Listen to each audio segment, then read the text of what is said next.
ഒരു complete package ആയിരുന്നു Sibin, complete entertainer ആയിരുന്നു സിബിൻ. അതിപ്പം നർമ്മമായാലും നൃത്തമായാലും അല്ലെങ്കിൽ സംസാരമായാലും എല്ലാ മേഖലയിലും സിബിന് 100% കൊടുക്കുന്നുണ്ടായിരുന്നു. എനിക്ക് ഭയങ്കര ഇഷ്ടപ്പെട്ട ഒരു ശരിക്കും ബിഗ് ബോസ് ഒരു വിന്നറെ അനൗൺസ് ചെയ്യുന്നത് അത് സിബിനായിരിക്കണം എന്ന് ഞാൻ ആഗ്രഹിച്ചതാണ്. പക്ഷേ അൺഫോർച്ചുനേറ്റ്ലി നമുക്കത് ഇല്ലാണ്ടായിപ്പോയി. അപ്പോൾ സിബിനെ സ്നേഹിക്കുന്ന എന്നെ പോലെയുള്ള ഒരുപാട് പ്രേക്ഷകർക്ക് അത് ഭയങ്കര വിഷമമുള്ള ഒരു കാര്യം തന്നെയായിരുന്നു.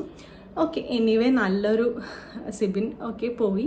ഇനിയൊരു നല്ലൊരു കണ്ടസ്റ്റൻ്റ് തന്നെ നമ്മുടെ ടോപ്പ് 5-ലെത്തി. അതിലൊരു നല്ല കണ്ടസ്റ്റൻ്റ് തന്നെ വിന്നർ ആവട്ടെ എന്ന് ഞാൻ ആഗ്രഹിക്കുന്നു. നമുക്ക് ടോപ്പ് 5 പ്രെഡിക്റ്റ് ചെയ്യാനാണെങ്കിൽ ഇപ്പോൾ ജാസ്മിനെ പറയാം, ജിൻഡോ പറയാം, അപ്സര. ഒബ്വിയസ്ലി അപ്സര നല്ലൊരു കണ്ടസ്റ്റൻ്റാണ്.